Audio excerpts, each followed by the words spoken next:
Greetings and good day, y'all. What's up? How are you? Welcome. Welcome, Lena. Welcome, Rijo. Welcome, Bobby, Charles, the Black MacGyver, Timmy. Hey, Ken, Potato, Peace. What's up? How y'all doing? Welcome. If you're new here, let me know so I can say hello to you and acknowledge you. My name is Veronica Marie, and I am a coach, an emotional wellness coach, a feminine wisdom mentor. I specialize in emotional wellness. I love shadow work and helping people communicate well. That's what I'm excited about doing. Hey, Nova. Hey, Alfred. Hey, Owls. Hey, J. Paul. Come on in. Tap the screen. Say hello, Kenneth. Thank you for that gift. I appreciate you. How was your day today? That's a question for you if you want to answer. Thank you, Nova, for coming through with the likes. I always appreciate that. And we are here talking about communication and consistency. Communication and consistency. Where are you with that? Do you like consistency? Are you okay without it? Like, tell me how you feel about it. Last night we talked about when people talk over you. You know, um, where are you with consistency? Do you like it? Are you experiencing it? Is that difficult for you? What do you do it easily? Jackson, Mississippi. Okay, enjoy, enjoy.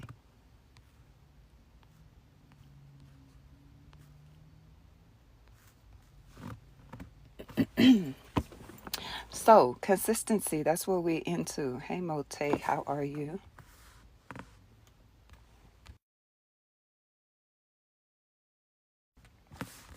First of all, I should ask, are y'all dating? Like, are you in the dating pool?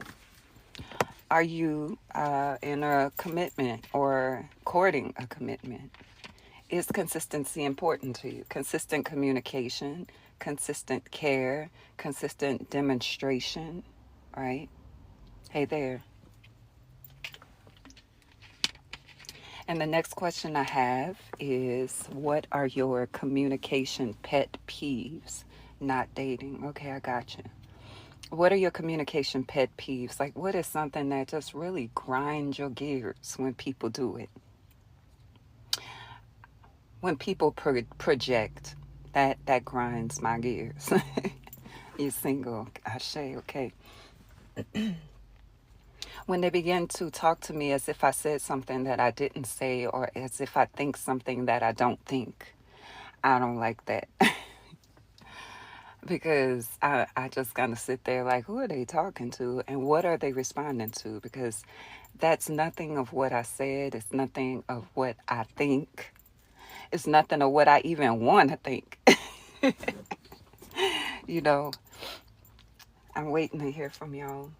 We're talking about communication pet peeves. We are talking about communication and consistency. Do you like consistency? Do you require it? Are you receiving it? And consistency comes in many different forms. It could be a consistent connection. It could be consistent physical connection. It could be consistent eating together. Hey, babe. Anything like that. Is that important? Hey, Michelle, what is up? The Aries have come into the building. Nova, what is your sign? I don't remember. I know it's not Aries, though. We are here, right? They come together. We talk about, I want to add clarity. You just popped on and that word came up. Communication, consistency, and clarity. Hey, clarity. What do you do when there's inconsistent communication and you are unclear about what is going on? Do you fall back quickly? Do you bring it up? Do you stress about it? What is your pattern? I'm wondering about that. And while y'all are thinking, I need to check my notes because I made a note of something I wanted to say today. Hold on one. And while y'all are thinking, I need to check my notes because I made a note of something I wanted to say today. Hold on one second.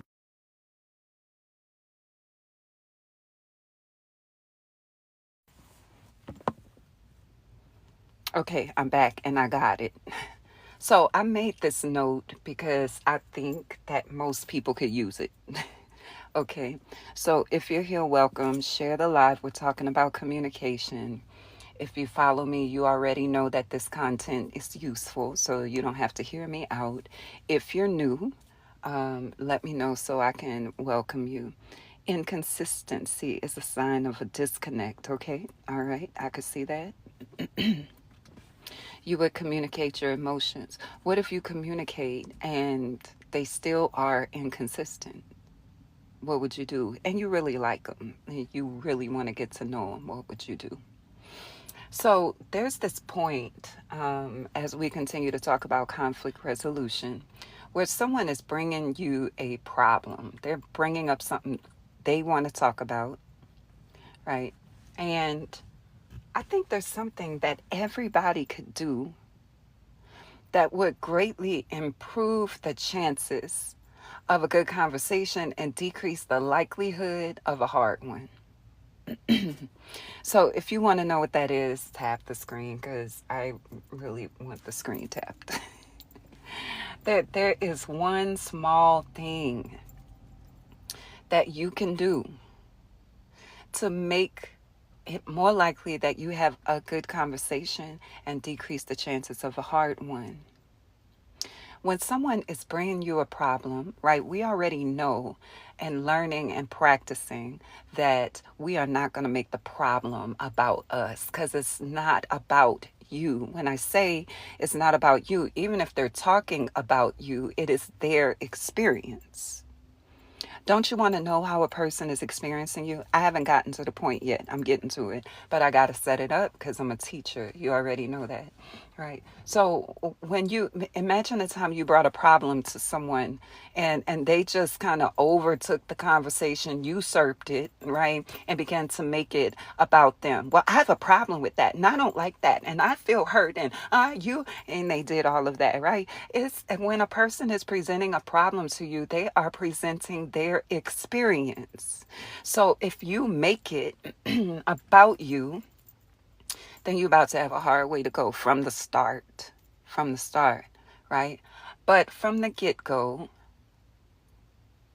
you can say something. And I'm on purpose stalling because now there's 4 people in here. And I want to wait till more people come. So I've shared. Hey, Erica, thank you for sharing, Michelle. I appreciate that so much.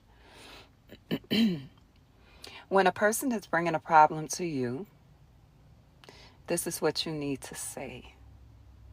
You need to say, okay, I think the problem that you're having is, and state what you think the problem is. Was that simple or what? Instead of doing this. So you're saying that I never, you go to distance when somebody is bringing up an experience with you and you don't like it. You go into powerlessness. I can't get this right for nothing. You never happy. You go into powerlessness, right? You go into defense. No, it wasn't like that. No, it wasn't like that. That is not what I meant. You go into that. You do all of that first. But if you would just say, I think you're having a problem with A, B, C, D, and E, is that on point? You could set up a lot of clarity from the start. You could start talking about the most relevant points first rather than talking about things that are either small in relation to what their real problem is or talking about things that have no relevance to what their problem is. Did y'all hear that? I just gave y'all some good information. I think you're having a problem with X, Y, and Z. Am I hearing that correctly? Correct me if I'm wrong. That shows that you're interested in hearing what their problem is. You would rather the conversation be as such. Absolutely. And this is something that if you want to receive it, you will either have to connect with people who understand communication dynamics or you might have to teach it to them. This is the thing, because most people don't come equipped with this understanding. They may be on a healing journey and they might be interested in communication. But let's be honest, if you haven't learned good communication for your whole life, even if you've been on the journey 3 years, that's small in comparison to the amount of time you've lived in toxicity or dysfunction, right? So instead of trivializing, let's talk about trivializing. Because anytime you feel that the person is voicing something that is unnecessary, they're making too much of it, they're going too far, you have begun to trivialize their experience in your head, and nothing good can come from that. When you begin to trivialize their experience in your head, you get frustrated. When you trivialize their experience in your head, you get resentful. Your hearing capacity decreases. It's not as easy to break down walls to get to the point of others' right. So see, listen, Mote, I don't believe in breaking down walls. I really don't. I didn't build them. This is my opinion. This is not me teaching. This is me giving my opinion, right? I didn't build those walls. And so if the person cannot see that those walls are not necessary, then we might just have to navigate on the light path until they do, if they do, right? I'm not trying to tear down any walls that I did not build. That is a self-work thing, in my opinion. The person has to see how those walls used to be relevant, but they're not applicable now. Or they have to be willing at least to take the risk to see whether or not they need those kind of walls. But let me tell you this, if a person has walls up already, then they're not trusting themselves. And I don't have the capacity to deal with a person who doesn't trust themselves. I just don't. In a deep way. You can hear if they don't trust themselves because they're in protective mode, right? Those walls are important. Number one, so that's why I'm not going to tear them down. The person needs those walls still because they haven't healed.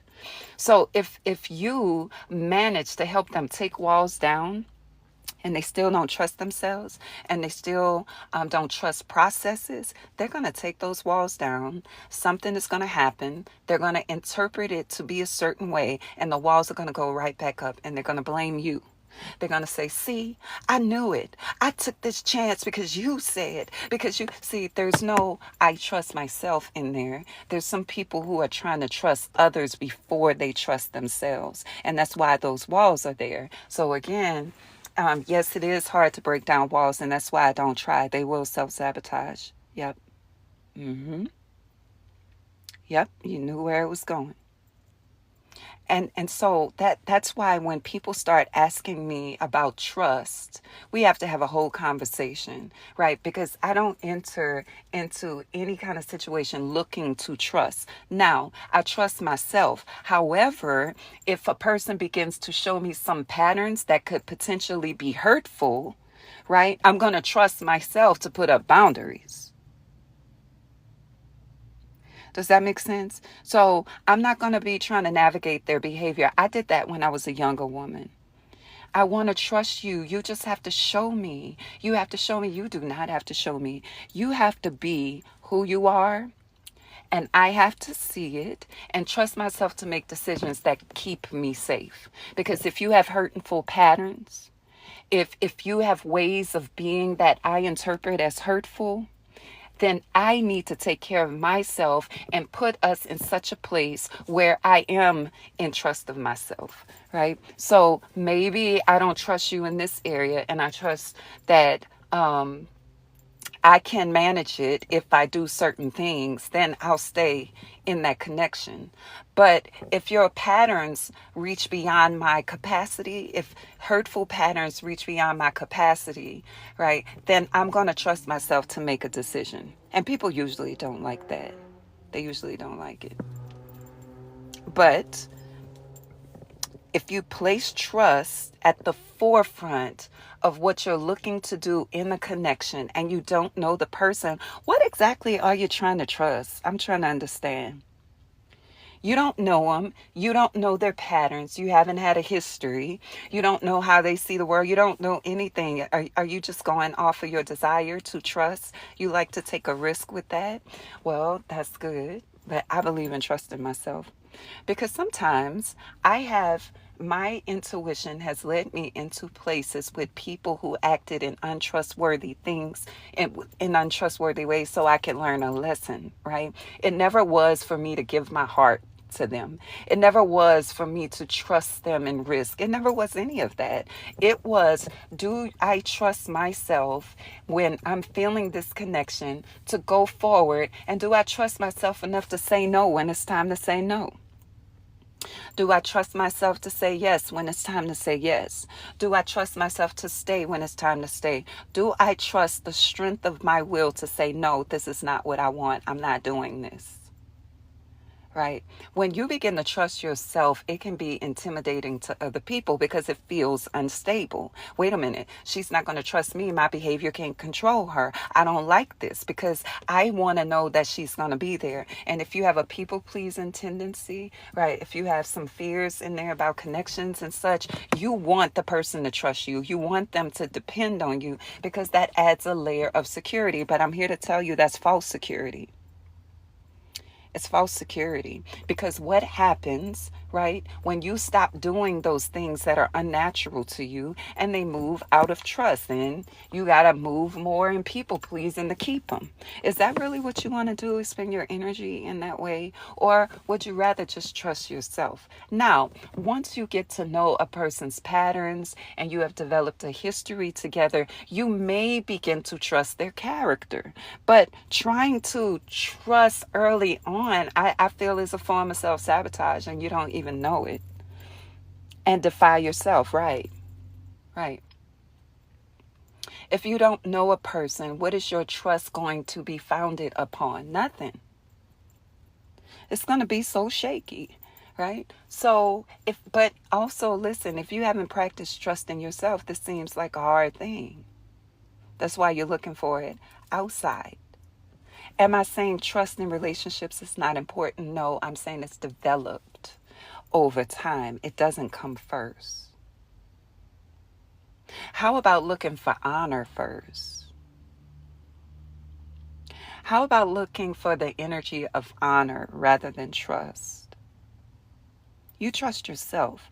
But the question is, can this person honor differences? Can this person honor or move in honor when there's disagreement? Do they move in honor with the people around them? Listen, if they don't move in honor with the people around them, they're probably not going to be in honor of you right away. If they don't honor themselves, they're probably not going to be in honor of you right away. Once you get to know the patterns of a person's vibes, it may be manageable to a default. Yeah, true, true. I like to listen to the way people see the world. I like to listen because when they tell you how they see the world, they also telling you how they see themselves. And how they see themselves is going to help them navigate how they see you and how they deal with you. If they see themselves as, let's say, a person who always fails and fucks up, if they see themselves like that, right, then they're going to see you as a prize. And then their goal is going to be not to fuck up, which means you're not going to get to know them. You're going to get to know what their people pleasing tendencies are. And then over time, they'll get resentful because your soul will begin to resent having to hold on to someone by performing. Love is not action. You're going to start resenting the action, and that's when people stop acting. You get tired of trying to prove to someone that you love them. Love is not action. Stop that. Right? But connection does require action. We're not going to have a strong connection if you're not hearing me. We're not going to have a strong connection if we're not consistently communicating. We're not going to have a strong connection if I don't sense honor from you. Right? That is exhausting.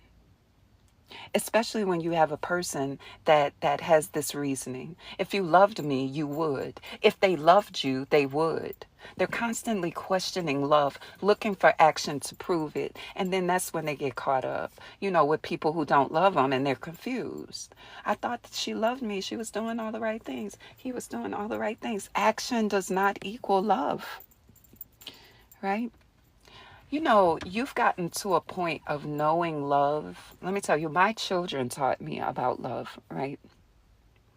I loved those beings from the moment I knew that they existed in my womb. They hadn't had a chance to do anything. They can, yep. A person can go through all the motions and not feel anything. That's true. I knew I loved my children from the moment they were in my womb. They never looked at me. They never said a kind thing. They never smiled. That's when I came to understand what it's like to know love. And when they were born, right? When they were born, our relationship was love. And as the connection developed, I began to see evidence that they were connecting to me too. When they were pre-verbal, I was coming into the experience of love. Pre-verbal, before they began talking. Before they could utter sentences, I could tell that my toddler loved me. It's something that you gotta know, right? And so I feel blessed and privileged to have children to teach me that. And so, as it is in my adult years, I'm 46 now, and a person doesn't have to do anything for me to love them or to know that they love me. It's the quality of the energy, right? If you know about energy, you begin to sense loving energy. It's a very much more potent energy than I like you. I want you to tune into that. See, we spend so much time talking, so much time doing, so much time giving, and that we're not feeling into the energetic atmosphere of people. When I'm riding in the car, and I was doing this evening with my son, I could just feel the love between us. I could sense it. Yes, lucky me, right? But everyone can experience this, but you're going to have to come away from love as action. You're going to have to come away from that. When you have someone who is operating in consistency, when you have someone who is operating in openness within themselves, I'm not even talking about toward you, I'm talking about within themselves, right? When you experience a person who exists in love within themselves, you will feel the difference between the energy of that person and a person who is miserable. And as you continue to connect, you will feel that experience. You will actually experience the love almost feeling like it's swelling or it's growing. Is it swelling or growing? No, love is not swelling or growing. Your awareness of it is expanding. There are some people who are so open within themselves, so connected to themselves and to spirit. They're in such a frequency and such a vibration that when you're around them, you can almost want to tell them you love them. You almost want to say, I love you, and you feel weird because why do I love them? Have you ever experienced that? So love is not action. But the connection is cultivated through action. And through action, shared experiences, shared memories, and such, your awareness of love expands and you begin to share it. Right? And as long as that expanded awareness is there, the person could be doing nothing. And you're going to know that you are loved. And the outer show of it is just going to affirm what you already know. Yeah, Mote. The outer experiences just affirm what you already know. It doesn't prove what you already know. So if you're questioning whether or not a person really loves you, I think that's valid. You need to take a step back. I'm not saying a step back from the connection, but a step back and look at love in its totality and begin to do some personal work, some personal exploration to see what blocks me from knowing love when I'm by myself, when I'm around others. What are some blocks? What are some things that prevent my awareness of love from expanding? Mostly pain. Mostly pain will block your awareness of love, right? Now, an outer show of it may temporarily disable that pain block. So I'm not saying that's not useful. Action is not useful. It may temporarily disable the pain block so the person can re-experience love for a second. But it's not going to keep that expanded awareness there, right? Sometimes gifts do soften people. But you don't want to rely on a gift every time something is wrong. Now, if you see it's useful, okay, right? But eventually, you're going to start getting resentful if you have to keep giving in order to for that person to soften. You're going to get resentful. Because inherently, you know that love does not require action, right? It goes back to the people pleasing. Yep. And some people get addicted to that pattern on both ends. Some people learn that if I just stay upset, if I get upset, they're going to give me something that I want. And so I'm going to soften up. And the reward is my softening. So this is how we do when I get mad. You don't want that pattern.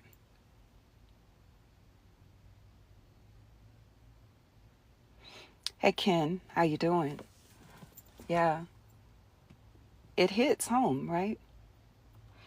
And then on the other end, if a person has low communication skills, low conflict resolution skills, they don't know how to resolve anything with this person, then they will learn if I keep giving, it softens them and it gives me a chance. So I'll keep trying. That's where the struggle love concept comes in. There's that struggle, right? Now, let's bring that in a positive light. Let's say a person really loves something and it softens them. And when they soften, they generally open and you're able to resolve things. Then I think that's beneficial.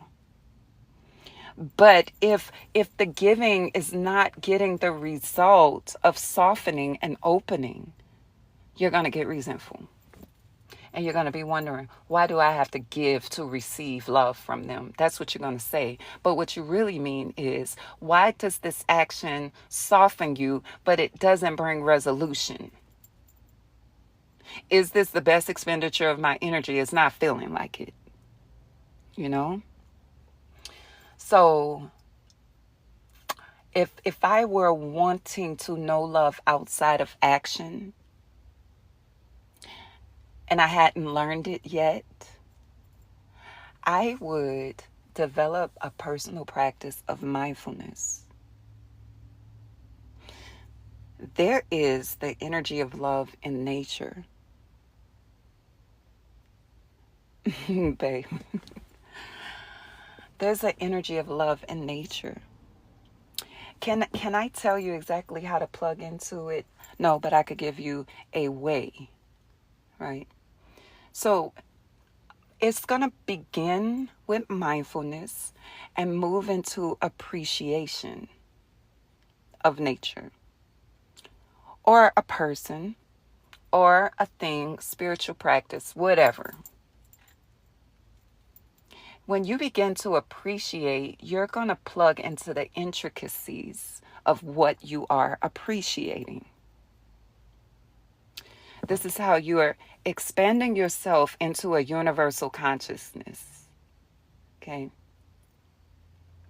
As you allow your appreciation and your depth, the more you appreciate, the more you see to appreciate, the more you know to appreciate, the more curious you become. You begin to want to do research. You begin to want to learn. It's almost like you begin to court the thing that you're putting your mind on and the appreciation of it. Pretty soon, you're going to tap into an awareness of love pretty soon. Now, most people don't do that. So they have no clue how to think about love beyond action. They have no clue how to connect in a deep way. So the most they have are their love languages. If you're showing them a love language, they feel love. If you're not showing the love language, they don't. They're questioning your love. A love language is not really a love language. It's a way that you feel connected. And even then, you're going to need to expand the ways that you connect, because the ways that you connect change when people change, you change, limitations come in and such. So focusing on one love language, one connection aspect is not going to grow your relationship. Also, trying to extract some kind of love language or connection or action from a person when it's not natural, it's going to lead to some kind of resentment as well and problems later. I really despise that saying, whatever you do to get her, you got to keep her. I just really feel like people just regurgitate that and they're not really thinking. Right? They're not really thinking, because people shift, people change, people evolve, and so do you. So if you think you can keep running back to a pattern, to a formula, where are you developing? King Ohaji, right? Where are you developing? Where are you growing? Where are you plugging into them? You're just going into an autopilot. And I just told you, one way to plug into love takes your intense mindfulness, appreciation, depth, curiosity, and such. You don't want to do all that. You just want to go. So if you've been doing this from the beginning, you're going to try to go back to that. Well, what when that person grows and that doesn't work anymore? Hey, euphoric. I feel unappreciated. I keep giving things. I keep doing things, and you don't appreciate me. No, you're not plugging in. You're not plugging in. You're not hitting home. You didn't hit a home run because you're going on some past information. Well, you stopped dating her. How about we look at the reasons that the dating stopped rather than focusing on, you got to date her again? People give you such superficial advice to fix problems that are as deep as the sea. Just deciding we're going to have date night every week is not it.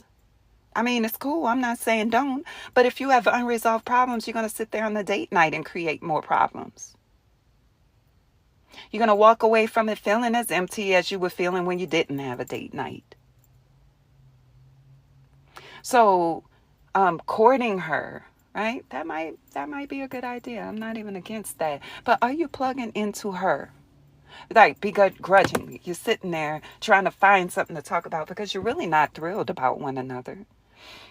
You got all this undercurrent that you're trying to put to the side so you could at least have a good time. And God forbid if someone brings up a topic that's triggering, and I've been on both sides of this, right? And so you feel like, oh, dang, can't we have a good time? Why you always got to bring up something? It's always something. I was just trying to have a good time. That's what happens when you stay on the surface and you listen to all this surface advice. You really need to get to the heart of what your problems really are. And if you are thinking that love is action, I'm going to tell you that a lot of your problems are rooted in your inability to know love and cultivate connection.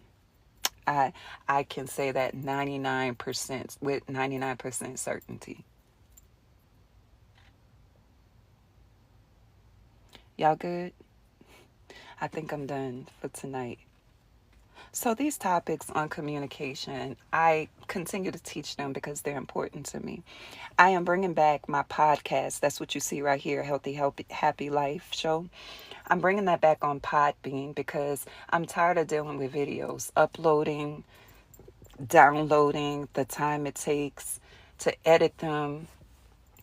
Sometimes the files are not are corrupted, so then you can't, like, it's becoming too time consuming. So I want to bring back my podcast so that the archives can stay there and you can find topics. It'll be organized and things like that.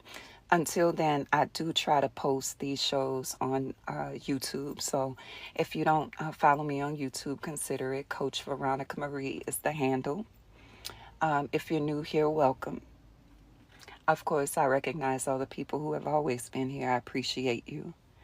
And I love that we get time to talk about things that matter deeply and talk about them in a deep way. I do have an ebook out. It's called Self Intimacy, A Beginner's Guide to Self-Discovery. It's for people who really want to understand themselves more deeply so that they can go deeper with others. It begins with self. And, I moved from very basic to strategy. So you got to go through the book. It's not a read where you could just hop, scan, and apply it. There's a whole reasoning and logic behind the strategies that I gave. And so if you think you're just going to scan it and not use it as a workbook, as a daily guide, you're going to miss all the goodness in it, right? And I wrote it like that for a reason, because even if I give you strategy, if you don't understand the steps, right, you're not going to be able to create it anyway. If you don't understand the components of the strategy, I can give you what you need to do and you're not going to be able to do it, or you won't execute it efficiently. So if I put strategy in your hands for self-intimacy and better communication, why would you scan it? You might let your ego say, I know that already, that's basic, but the basic is leading to more, right? So you got to put your ego on the side and actually go through it, right? You can get that on my website at veronicamarie.com. I also offer one-on-one coaching. So if you want to do that, you can sign up on my website. The scheduling tool is there. If you don't see times that work for you, let me know, because I may have some additional options. And that is it.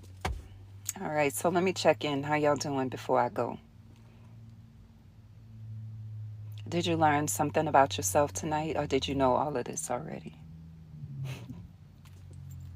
Did you see something that makes more sense now than it did before? Right? I always know when people are listening, right? I always know, because it shows in the way they respond and react to things, right? And so I just wonder, good, babe.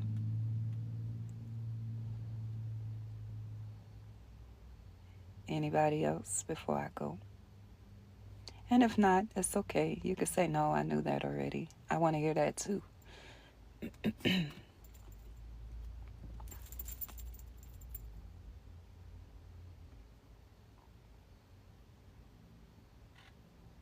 Thank you for tapping the screen. King Ohaji said yes. Nova said right. Gotcha. My voice has them in the Zen mode. Oh Lord, I gotta find another mode.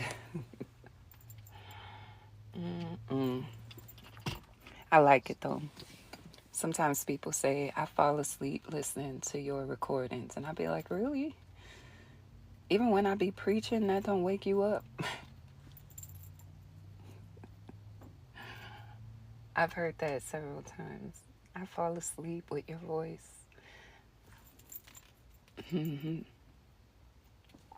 All right, y'all. Well, I'm getting out of here. Y'all have a beautiful night. Rest well.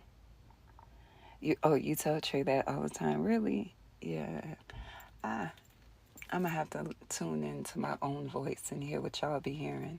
I like it, but it don't be putting me to sleep or rest. Is soothing. Ashe. Thank you. All right, y'all. Well, peace. I'll talk to you soon.